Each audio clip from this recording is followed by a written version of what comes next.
with Attorney Corazon Sudario of CAAP.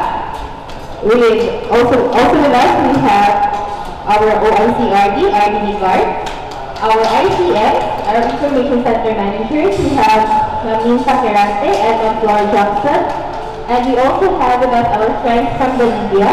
Thank you so much for honoring our card. We hope that this whole event will bring the community together in fulfilling the objectives of the ASEAN. Again, welcome.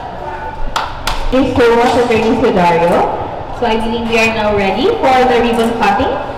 So may I invite Adili Hijalo, Attorney Sudario, and OIC Unicard for the ribbon cutting.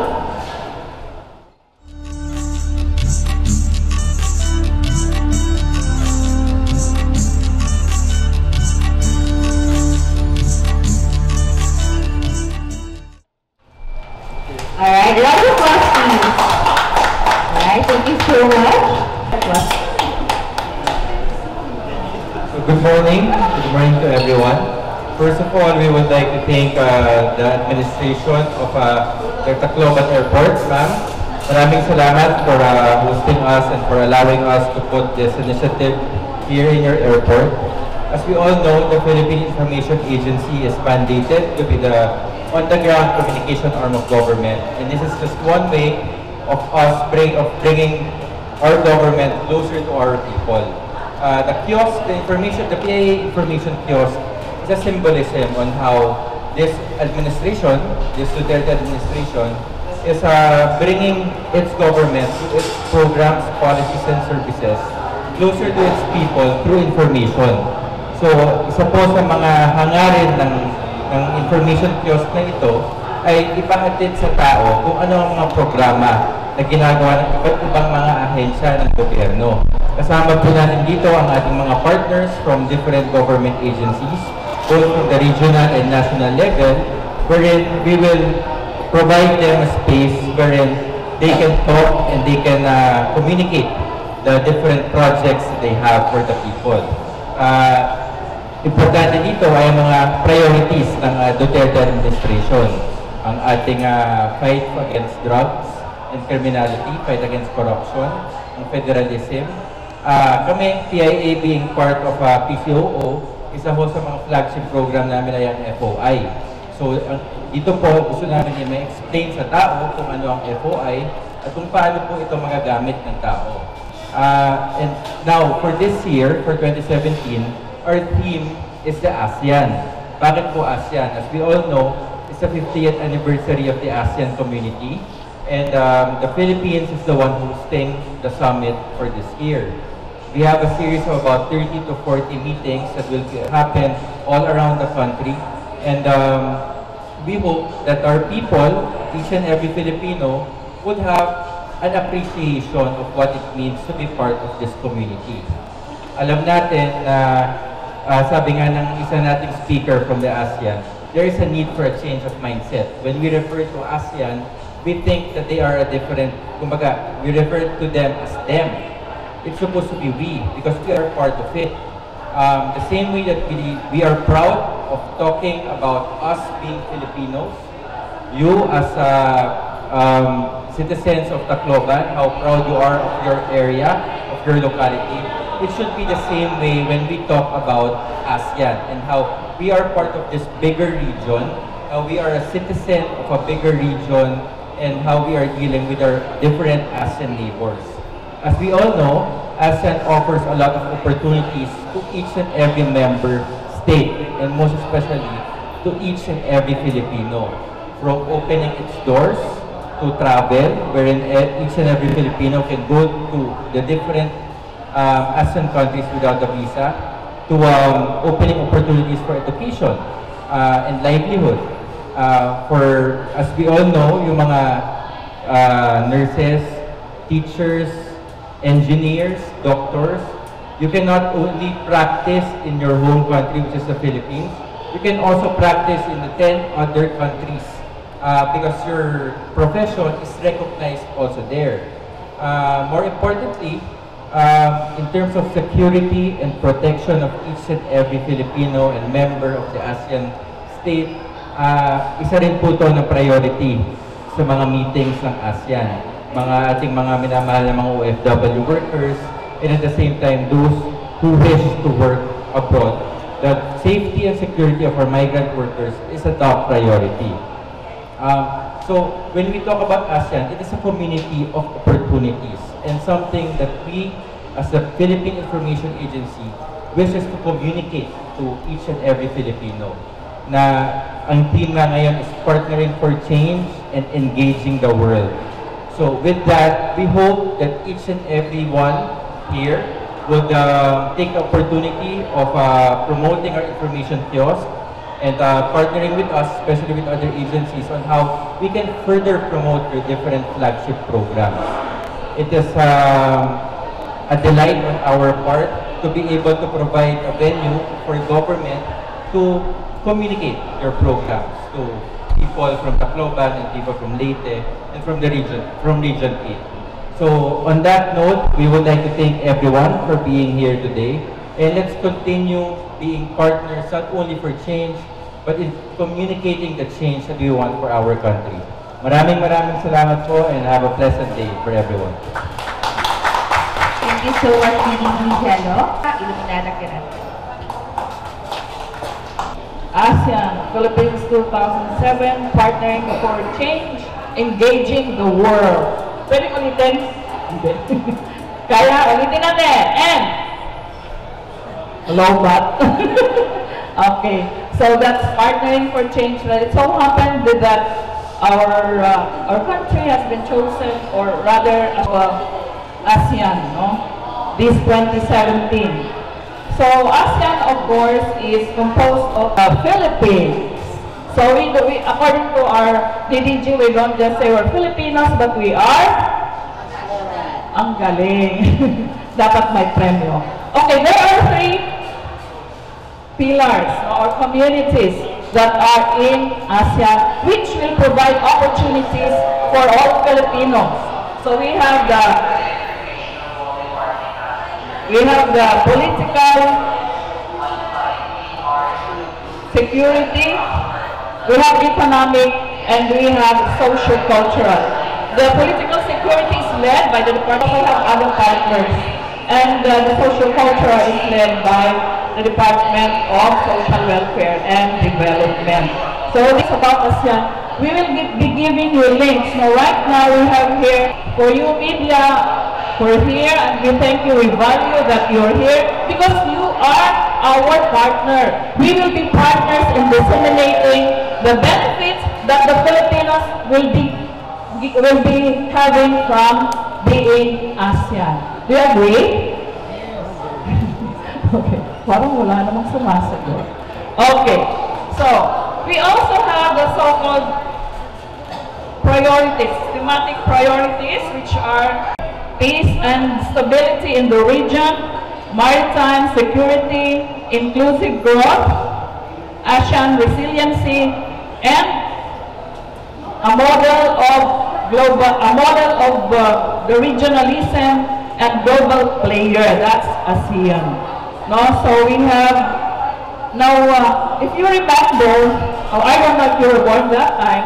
On August 8, 1967, strife, communism, poverty. So they thought of pulling out the resources and their talents to form ASEAN.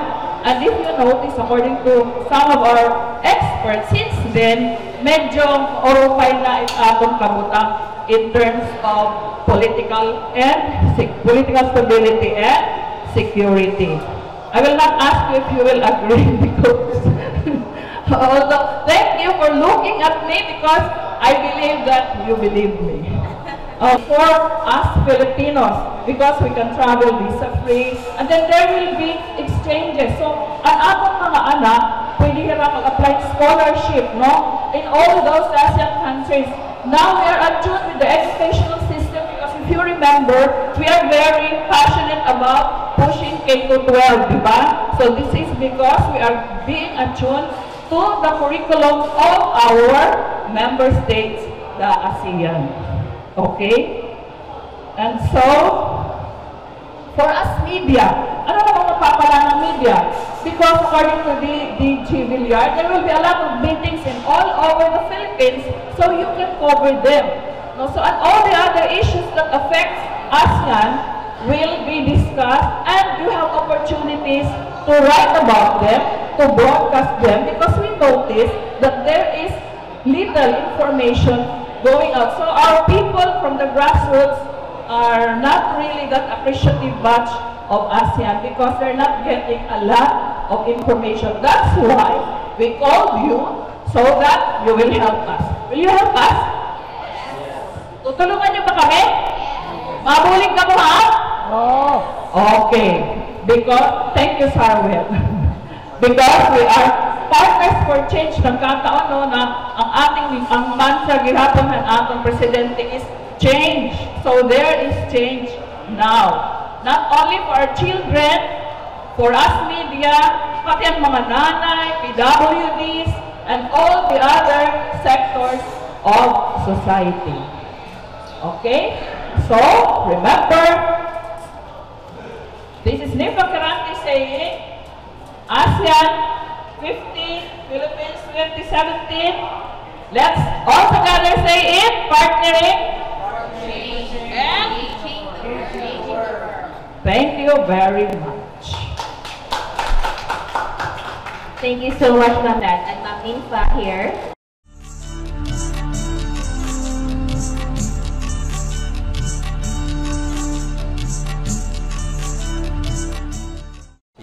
And ang mandato po ng aming ahensya ay iparating ang mga serbisyo ng gobyerno sa mga tao.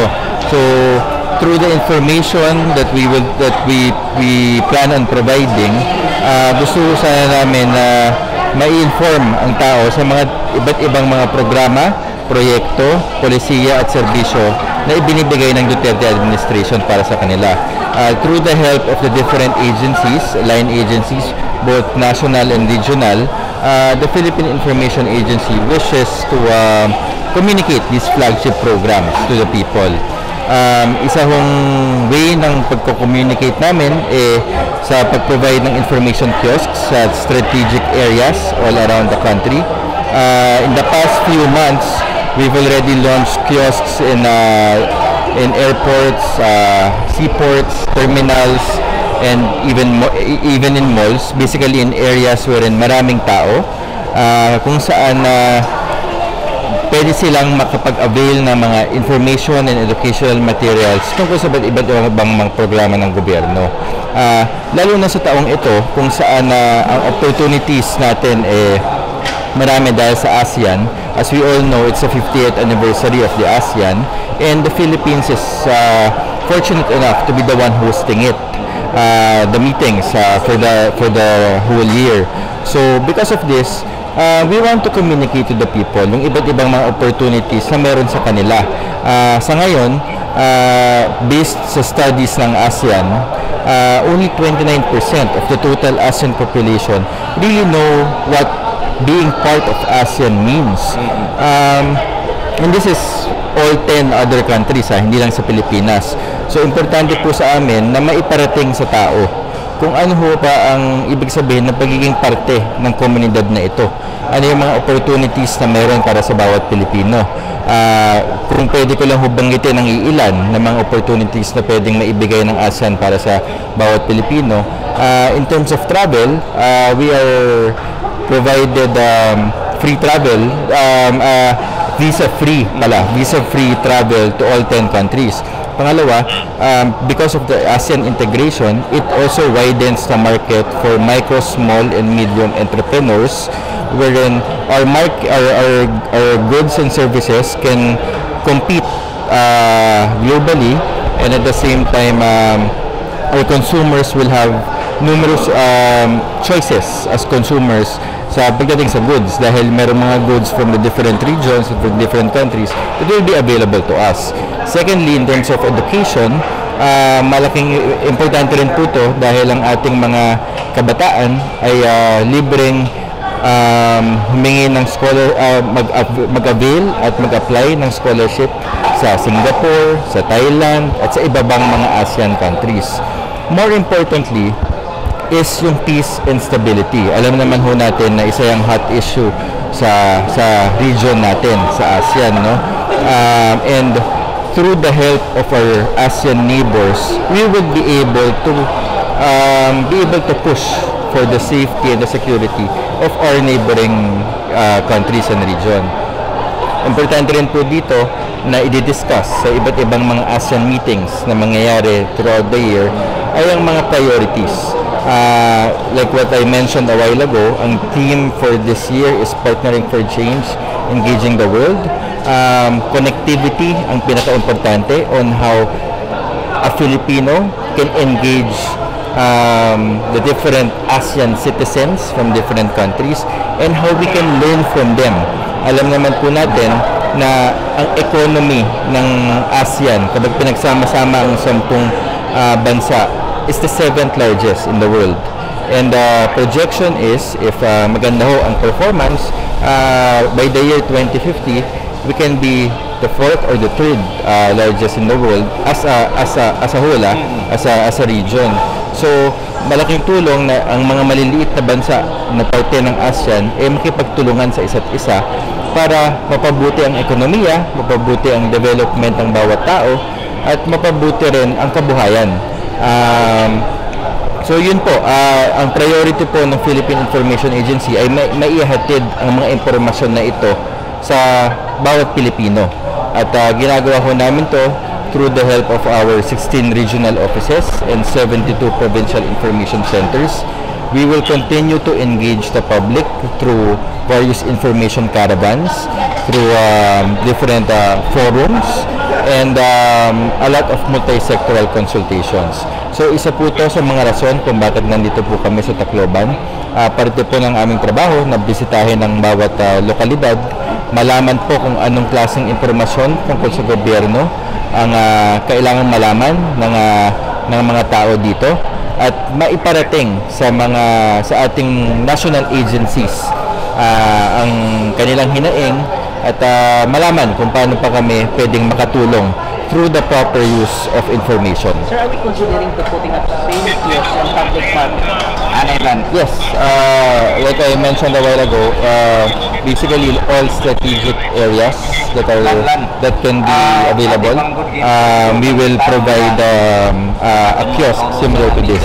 But more than the kiosk, it is not just a place where they can avail of the IEC materials. Eventually po, we wish to put information officers in each of these kiosks para po, alam naman po natin meron tayong 911 para sa emergency, meron po tayong 8888 para sa government complaints.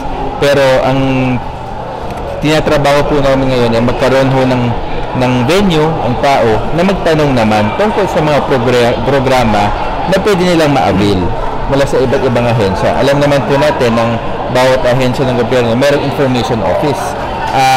Ang role lang naman po ng Philippine Information Agency ay matulungan ang mga information offices na ito na marating ang kanilang ang taong bayan.